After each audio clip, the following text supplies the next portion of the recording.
এপ্রিলের শুরুর দিন থেকে দেশের বিভিন্ন এলাকায় বয়ে যাচ্ছে মৃদু থেকে মাঝারি তাপপ্রবাহ, যা থাকতে পারে আগামী 3 থেকে 4 দিন। চলতি মাসে 1 থেকে 2টি তীব্র তাপপ্রবাহের শঙ্কার কথাও বলছে আবহাওয়া অধিদপ্তর। একটি নিম্নচাপ আর সেখান থেকে ঘূর্ণিঝড়ের পূর্বাভাসও দিয়েছে সংস্থাটি। আরও জানাচ্ছেন দাউদ হাসান। সকাল থেকেই রাজধানী সহ দেশের বিভিন্ন স্থানের আকাশ ছিল মেঘলা। বেলা বাড়ার সাথে সাথেই মেঘ কেটে বাড়ে সূর্যের প্রখরতা ও গরম। চলতি মাসের শুরুতেই এমন গরমে হাঁসফাঁস নগরবাসী। ঈদের ছুটিতে ফাঁকা রাজধানীতে বের হয়ে ভ্যাপসা গরমে অস্বস্তিতে পড়েছেন অনেকেই। গত 2-3 দিন যাবত যে গরমটা পড়ছে, এটা ডে বাই ডে মনে হয় বাড়বে। অটো রিক্সা তো মনে করেন যে রোদের মধ্যে চালাইতে একটু কষ্ট হয় ভাই। মূলত বজ্রসহ বৃষ্টির পরিমাণ কমে যাওয়ায় দেশে দীর্ঘ হচ্ছে দাবদাহ। স্বাভাবিকভাবেই এপ্রিলে গড়ে 9টি বজ্রসহ ঝড় হওয়ার কথা।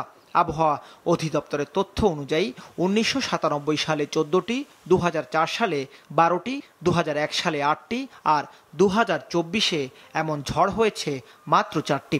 শুধু তাই নয়, গত বছরে দেশে তাপমাত্রা 76 বছরের মধ্যে ছিল সর্বোচ্চ। আর চলতি এপ্রিলের শেষের দিকে গত বছরের চেয়েও কম বজ্রসহ ঝড় হতে পারে। তাই গরমে বাড়ছে ভোগান্তি। ঢাকা শহরের জনসংখ্যা দিন দিন বৃদ্ধি পাচ্ছে, সে অনুপাতে গাছপালা কমে যাচ্ছে। ঢাকা শহরের যে বাতাস, সে বাতাসটা কিন্তু প্রচুর গরম, এটা বাচ্চাদের সহ্য হয় না।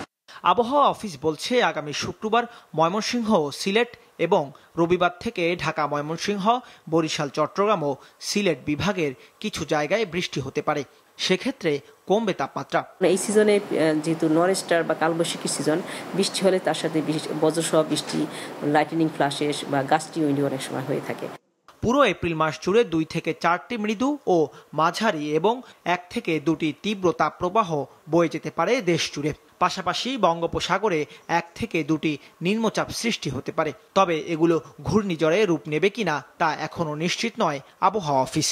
তো লঘুচাপ যখন হবে, তারপরে আমরা এটার দিকে নজরদারি করি এবং তারপরে এটাকে সুস্পষ্ট লঘুচাপ হলে এবং নিম্নচাপ যখন হয়, তখন আমরা এটা নিয়ে ক্যালকুলেশন করি এটা ঘূর্ণিঝড় রূপ নেবে কিনা।